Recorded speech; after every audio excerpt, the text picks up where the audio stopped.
उत्तर प्रदेश के पूर्व डीजीपी राजकुमार विश्वकर्मा को राज्यपाल आनंदीबेन पटेल की योगी आदित्यनाथ सरकार ने मुख्य सूचना आयुक्त बनाया है। बता दें कि राजकुमार विश्वकर्मा 1988 बैच के आईपीएस अधिकारी रहे हैं। डीएस चौहान के सेवानिवृत्त होने के बाद अब आर.के. विश्वकर्मा को प्रदेश का कार्यवाहक डीजीपी चुना गया है। राज्य सरकार ने 3 साल के लिए सूचना आयुक्तों की तैनाती भी कर दी है। आगामी लोकसभा चुनाव में भारतीय जनता पार्टी को हराने का काम इंडिया गठबंधन करेगा। गठबंधन पूरी ताकत के साथ चुनावी मैदान में उतरेगा। ये बातें समाजवादी पार्टी के अध्यक्ष अखिलेश यादव ने कही है।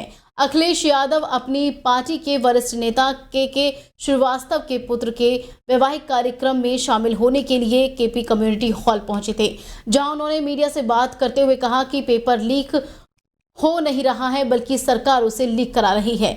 सरकार की नीयत साफ नहीं है, वो नौजवानों को नौकरी नहीं देना चाहती।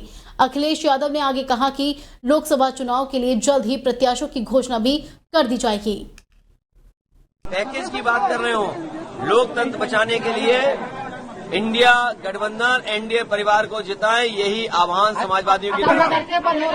मदरसे बंद किए जा रहे हैं, इस पर क्या कहेंगे? 1300 मदरसे बंद करने की बात हो रही है। देखिए, हमारे उत्तर प्रदेश में और देश में ये आजादी थी कि संस्कृत पढ़ाई जाए, मदरसों में पढ़ाई उनके हिसाब से की जाए। मदरसा बोर्ड है और जिन परिस्थितियों में संस्कृत बोर्ड बना होगा, संस्कृत विद्यालय बने होंगे, ये केवल मदरसे बंद नहीं कर रहे हैं, ये संस्कृत के विद्यालय भी बंद। लोकसभा चुनाव नजदीक आने के साथ ही चुनावी सरगर्मियां भी बढ़ने लगी हैं। सभी पार्टियां दूसरी पार्टियों के गठबंधन को मजबूत करने लगी हैं।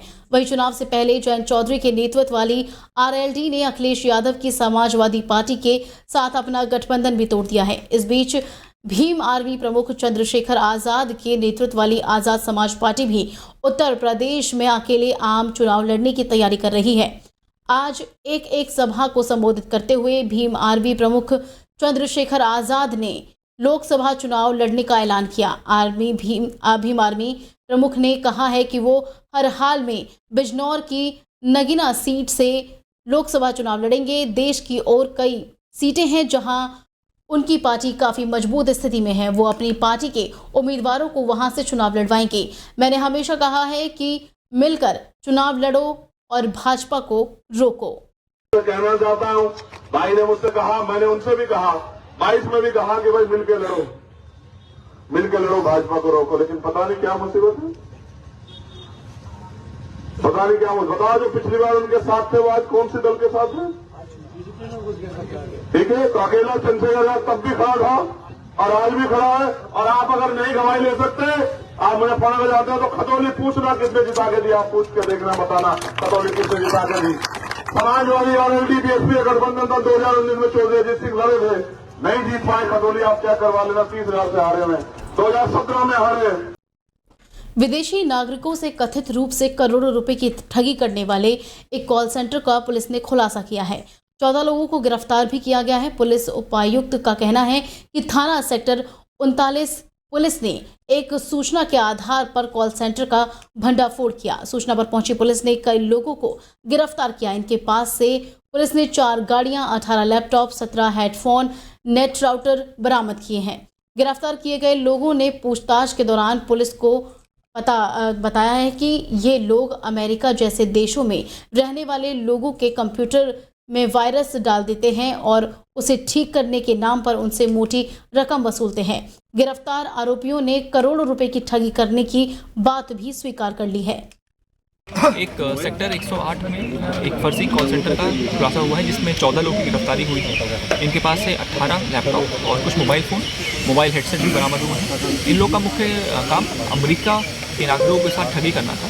यह लोग ईमेल ब्लास्टिंग के दौरान पहले लाखों लोगों के अकाउंट पर ईमेल करते थे और बताते थे कि हम आपकी समस्या का समाधान करेंगे। ईमेल ब्लास्टिंग के बाद जो लोग इनसे कॉन्टैक्ट करते थे ईमेल के माध्यम से या कॉल के माध्यम से, उनकी ये लोग कॉल यहाँ के जो कॉल सेंटर बना हुआ है उसको रिडायरेक्ट करते थे और उसके बाद लोगों के साथ तो अमेजॉन गिफ्ट कार्ड या अन्य गिफ्ट कार्ड के नाम पर उनसे यूनिक नंबर मांग लेते थे और उसके बाद जो जैसे ही यूनिक नंबर मिलता था उसको क्रेडिट कराकर इस स्कैम को अंजाम दे देते थे। अंतर्राष्ट्रीय महिला दिवस पर उत्तर प्रदेश की राजधानी लखनऊ में बड़ा इमामबाड़ा और छोटा इमामबाड़ा में महिलाओं के प्रवेश पर कोई शुल्क नहीं लगेगा। लखनऊ जिला प्रशासन ने महिला दिवस पर ये घोषणा की है।